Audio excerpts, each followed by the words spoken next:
YouTuber Vaishnavi హత్య case అనేది ఇప్పుడు నడుస్తున్నటువంటి విషయం అన్నమాట. ఇది ఒకటి వచ్చేసి మనం అందరం గమనించాల్సింది ఏంది అని అంటే, అతను ప్రేమించి పెళ్లి చేసుకొని 5 నెలల గర్భవతిని హత్య చేశాడు అంటే అక్కడ ఒక్కరిని హత్య చేయలేదు, ఇద్దరిని హత్య చేశాడు. ప్రేమ పెళ్లి అనే విషయం గురించి నేను మాట్లాడడం లేదు, మనస్తత్వాల గురించి మాట్లాడుతున్నాను. ఒక మనిషిని చంపాల్సిన అవసరం ఎవరికీ లేదు. నీకు ఇష్టం లేదా జీవితంలో నుంచి నువ్వు తప్పుకో, అంతే తప్పగాని ఒక మనిషిని కన్ని పెంచినటువంటి కన్న తల్లిదండ్రులే ఇవాళ ఒక కూతుర్ని కొట్టిన కొడుకుని కొట్టిన ఒక దెబ్బ కొడితే ఆ రాత్రులు నిద్రపోవట్లేదు. అరే నా కూతుర్ని అలా బాధించాను నేను చెప్పేసి అని. అలాంటిది నువ్వెవర్రా చంపడానికి? నీకేం హక్కు ఉందని నువ్వు చంపుతున్నావు? చీమలా దోమలా మీరు చంపడానికి? ఇప్పుడు ఏ కాలంలో ఉన్నాం, ఏ జనరేషన్ లో ఉన్నాం మనం? 2026 నడుస్తుంది, అయినా కూడా మీరు హత్యలు చేసుకుంటూ ప్రతి ఒక్కరికి స్వేచ్ఛ కావాలి అంటారు. స్వేచ్ఛ కావాలన్నప్పుడు విడిపోవాలి. విడిపోకుండా మనుషులను చంపడము ఎండి అసలు చూస్తున్నా కొద్దీ ఇలాంటి ఘోరాలు ఇంకా చూడాలేమో, ఇంకా నడుస్తాయేమో, ప్రపంచంలో ఇంకా మనుషులు ఉండరేమో అన్నటువంటి పెళ్లిళ్ళు చేయాలంటే భయపడుతున్నారు ఈ రోజులలో.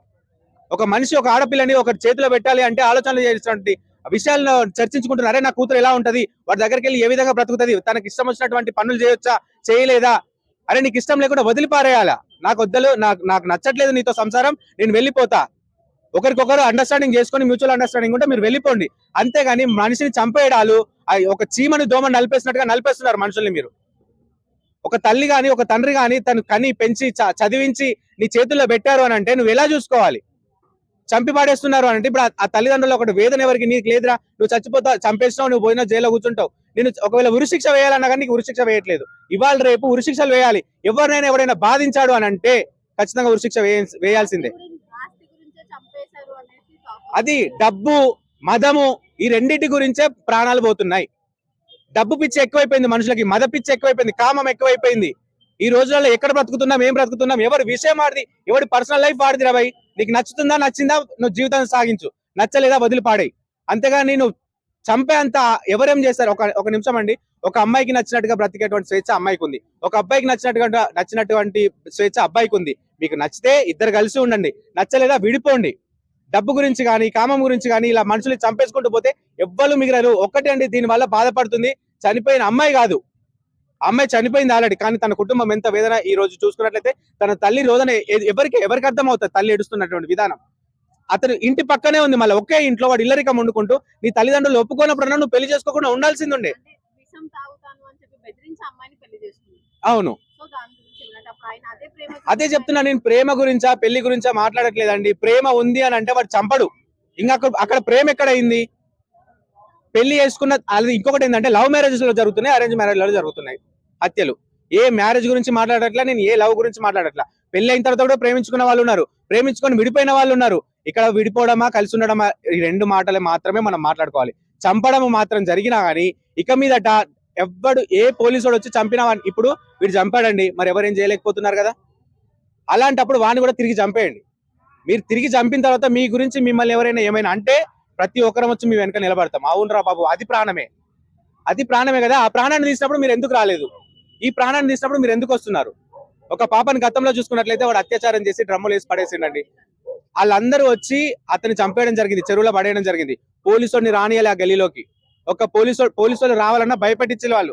ఆ విధంగా ఎందుకు చేయట్లేదు మీరు? ప్రతి ఒక్కరు భయపడాలి. ఒక అమ్మాయి మీద చేయి వేయాలంటే భయపడాలా, ఒక అబ్బాయిని ఒక మాట అనాలి అంటే కూడా అమ్మాయి కూడా భయపడాలా. ఈ రోజుల్లో అమ్మాయిల గురించి అబ్బాయిల గురించి అని మాట్లాడట్లేదు, మనుషుల గురించి మాట్లాడుతున్నా. చాలా తప్పులు అమ్మాయిలు చేస్తున్నారు, అబ్బాయిలు చేస్తున్నారు, కానీ ప్రాణాలు తీసుకునేంత దూరం పోకండి. నచ్చలేదా విడిపోండి, ఎవరి జీవితం వాళ్ళు స్వేచ్ఛగా బ్రతకండి. సమాజం గురించేనండి ప్రతిదీ జరిగేది. సమాజంలో విలువల గురించి వాళ్ళేమనుకుంటారో వీళ్ళేమనుకుంటారో ఎవరి జీవితం వాడు చూసుకుంటే బాగుంటది. అవును, అమ్మాయి ఫేస్ లుక్స్ కానీ అన్ని గతం నుంచి ఆయన టార్చర్ చేస్తున్నాడు కానీ బయటపడలేదు, ఒకేసారి చంపడం జరిగింది. దాని గురించి ఇంకొక విషయం మాట్లాడుకున్నట్లయితే అమ్మాయి చాలా వీడియోలు విడుదల చేయడం జరిగింది. అంటే నేను ప్రెగ్నెన్సీ అప్పుడు ఆ టైంలో ప్రెగ్నెన్సీ పాజిటివ్ వచ్చిందని చెప్పేసి చెప్పడం జరిగింది అమ్మాయి. ఓకేనా? అయితే ఈ వీడియోలు బయటికి వచ్చినప్పుడు వాళ్ళిద్దరి మధ్య జరిగినటువంటి వివాదాలు చాలా ఉన్నాయి. ప్రాంక్ వీడియోస్ అనుకున్నారు జనాలంతా. ఇంకొకటి ఏంటంటే ఈ యూట్యూబ్ వచ్చిన తర్వాత ప్రాంక్ వీడియోస్ ఎక్కువైపోయినాయి. జీవితంలో జరుగుతున్నటువంటి సంఘటనల్ని, నిజ జీవితంలో జరుగుతున్నటువంటి విషయాల్ని కూడా ప్రాంక్స్ అని మళ్ళీ కవర్ చేస్తున్నారు. మీకు నచ్చకుండా డైరెక్టర్ నన్ను వీడు ఇబ్బంది పెడుతున్నాడు. ఒక యూట్యూబరే అమ్మాయి. ఇంకొకటి ఏంటంటే ఒక యూట్యూబరు, తనకు చాలా ఇన్ఫ్లుయెన్స్ ఉంది, చాలా ఇన్స్టాగ్రామ్ లో ఇన్ఫ్లుయెన్సర్ యూట్యూబరు. అలాంటప్పుడు నువ్వు బయటికి ఎందుకు రాలేకపోయినావో నేను అమ్మాయిని క్వశ్చన్ చేయట్లేదండి. అమ్మాయి ప్రాణాలతో లేదు, అలాంటి వ్యక్తులను ఇప్పుడు ప్రశ్నిస్తున్నా. మీకు ఏదైనా ఒక మనిషి ద్వారా మీకు సమస్య ఉందా, బయటికి రండి, మాట్లాడండి, వాడిని బయటికి లాగండి, అంతే తప్ప కానీ మీకు వాడిని హింసించేటువంటి పరిస్థితులు లేవు. నువ్వు వాళ్ళ ప్రాణాలు తీసేటువంటి ఆలోచన నీకు రాకూడదు. ఇప్పుడు మనం ఒకసారి యూట్యూబర్స్ అంటే మనకు తెలిసి ఫీల్డ్ ఎట్లా ఉంటది, చాలా అవును. ఫేస్ చేసాం. ఎంత అవును. పాజిటివ్ గా ఉన్నా మనం అక్కడ క్యారెక్టర్ కూడా పక్కకు పెట్టి అవతల అన్నది పాజిటివ్ గా అవును. తీసుకుంటాం. అట్లాంటివి అమ్మాయి ఎన్నో ఫేస్ చేసి ఈరోజు నేమ్ తెచ్చుకుంది. బట్ మన యూట్యూబర్స్ అందరూ ఏం చేస్తున్నారంటే జస్ట్ ఇన్స్టాలో ఒక రీల్ పోస్ట్ చేసేసి అమ్మాయి మీద సింపతి రీల్ పోస్ట్ చేసేసి గమ్మునుంటున్నారు. బట్ అట్లా కాకుండా యాక్షన్ చేసి నేను అదే చెప్తున్నా, ఆ కుటుంబ సభ్యులు వెళ్ళి వాడిని చంపేసిన తర్వాత ఆ కుటుంబం వెనుక మేము నిలబడతాం అంటున్నా. నేనేం చెప్తున్నా, అమ్మాయి ప్రాణాలు తీస్తే ఈ రోజు ఏ పోలీసు కూడా, డిఎస్పీ అమర్ గారి వీడియో కూడా నేను చూడడం జరిగింది, ఆ నిందితుడికి మేము గట్టి శిక్ష పడేలా చేస్తాం, గట్టి శిక్ష పడేలాగా చేస్తాం. గట్టి శిక్ష ఏంటండి? ఉరి శిక్ష వేస్తాను నేను, గట్టిగా చెప్పండి మీరు. అదే గట్టి శిక్ష నేను ఉరి శిక్ష వేస్తా అని చెప్పకుండా గట్టి శిక్ష అని ఎందుకు చెప్తున్నారు అంటే, మీకు లీగల్ గా మీకు పైనుంచి ఆర్డర్లు రావాలి అంటే, ఒక మనసు అంటే హ్యూమన్ గా మీకు రావట్లేదా మనసులోంచి బయటికి? అవును వీడు తప్పు చేశాడు, ప్రాణాలు పోయింది నిజమే అని చెప్తున్నావు. కత్తితో, వంటింట్లో ఉన్నటువంటి కత్తితో ప్రాణాలు తీసాడని చెప్తున్నావు, గొంతు నులిమి చంపేశాడని చెప్తున్నావు. అలాంటప్పుడు ఆ మనిషిని కూడా అదే విధంగా చంపుదాము అని ఎందుకు చెప్పట్లేదు? సరే అన్న, పోలీసులు ఎమోషనల్ గా ఆలోచించట్లేదు, ఓకే. అదే విషయం కూడా తర్వాత వాడిని చంపిన తర్వాత కూడా ఎమోషనల్ గా ఆలోచించకూడదు. ఆ కుటుంబ సభ్యులు వాళ్ళ అన్నదమ్ములు ఉన్నారు కదా, వాళ్ళు వెళ్ళి చంపుతారన్న, చంపిన తర్వాత వాళ్ళు కూడా ఎమోషనల్ గా ఆలోచించకూడదు. యూట్యూబర్ అని కాదండి, బయట చాలా జరుగుతున్నాయి, చాలా ఇన్సిడెంట్స్ జరుగుతున్నాయి, చాలా హత్యలు జరుగుతున్నాయి, ఆత్మహత్యలు చేసుకుంటున్నారు. ఇష్టం లేని జీవితాలు గడపకండి, స్వేచ్ఛగా విడిపోండి.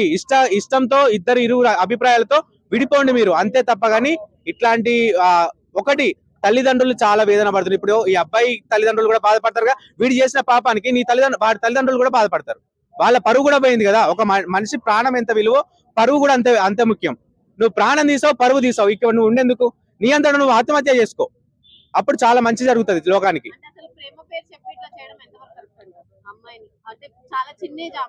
అవును, అదే అంటున్నా, తల్లిదండ్రులు కూడా చిన్న వయసులో ఎందుకు పెళ్లిళ్ళు చేస్తున్నారు? అమ్మాయి మీ చెప్పు చేతల్లో లేదా, చెప్పు చేతుల్లో పెట్టుకోండి. ఇంకొకటి, అందరూ ఒక పర్సన్ నే చంపారు అని చూస్తున్నారు కానీ అందులో తన బిడ్డను కూడా చంపుకున్నారు. అదే కదా, 5 నెలల గర్భవతి అయినటువంటి అమ్మాయిని నువ్వు ఇప్పుడు ఒక్కరిని హత్య చేయలేదు, ఇద్దరిని హత్య చేసావని నేను మరీ చెప్తున్నా. ఇద్దరిని నువ్వు హత్య చేసావు, అది నీ కడుపు. నువ్వు అసలు నేను అదే చెప్తున్నానండి, వాడికి అంతగానం పెంచినటువంటి అమ్మాయి మీద ప్రేమ ఉండే, వాడి కడుపులో బిడ్డ ప్రేమ ఉండదా? వాడికి ప్రేమ లేదు, వాడికి అవసరం లేదు కాబట్టి ఆ మనిషి ఒక ప్రాణాలను తీయడం జరిగింది. ఒక మనిషి విలువ తెలిసిన వాడైతే ఒక మనిషిని దెబ్బ కొట్టాడు, దెబ్బతోటే ఆగిపోవాలా.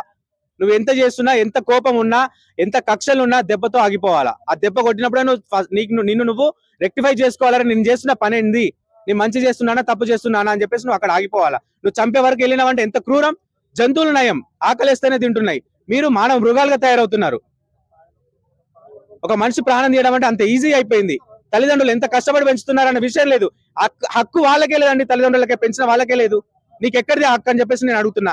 ఎందుకు దీని మీద ఎందుకు సమస్య మీద ఎందుకు బయటికి రావట్లేదు? ఇట్లాంటివి ఇంకెన్ని చూసుకుంటా ఉంటారు? ఇప్పటికి 100 జరిగాయి, 1000 జరిగాయి, ఇంకా జరుగుతూనే ఉన్నాయి, జరుగుతాయి కూడా. మనస్తత్వాలు మార్చుకోండి. ఖచ్చితంగా స్పందించాలి.